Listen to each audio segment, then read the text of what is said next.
Selebritas yang juga sebagai aktivis kemanusiaan, Wanda Hamida yang tergabung dalam misi kemanusiaan global Subud Flotilla, mengabarkan banyak sejumlah kendala menuju Palestina. Kapal para aktivis mulai diserang, mengalami kerusakan hingga mendapatkan sabotase dari kapten kapal yang melarikan diri tidak melanjutkan perjalanan.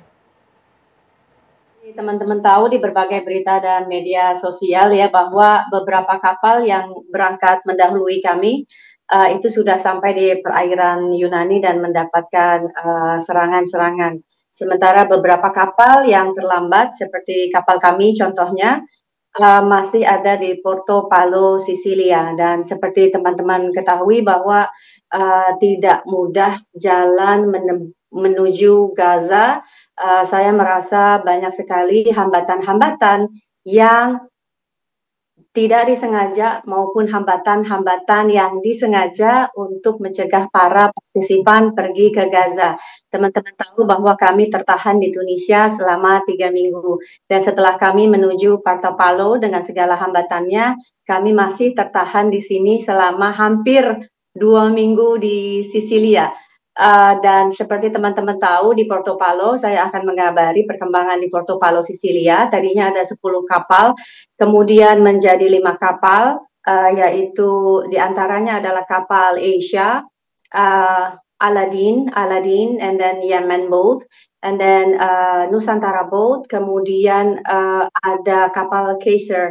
Nah, 3 kapal ini tidak bisa lagi melanjutkan perjalanan karena kondisi kapal.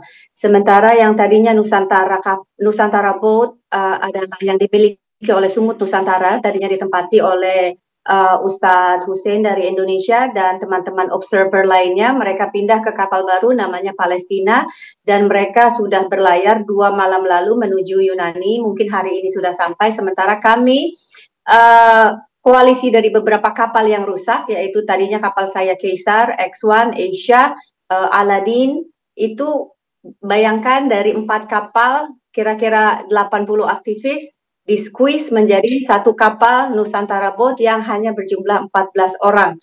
Jadi perjuangan menseleksi partisipan tidak saja di Tunisia tapi terjadi juga di Porto Palau, Italia, sehingga dalam kapal Nusantara boat itu sekarang ada 14 aktivis dan kendala yang lain banyak yang udah pulang dengan visa sementara kembali ke negara mereka semalam lewat airport Tunisia. Dan kendala nggak cuma itu karena sabotase yang terjadi di kapal maupun kerusakan di kapal ternyata juga kami alami bukan masalah kapal saja tapi masalah kapten kapal yang saya merasa ini adalah bentuk sabotage juga bagi global Subud Flotilla. Banyak kapten kapal yang setelah ambil uang kemudian lari.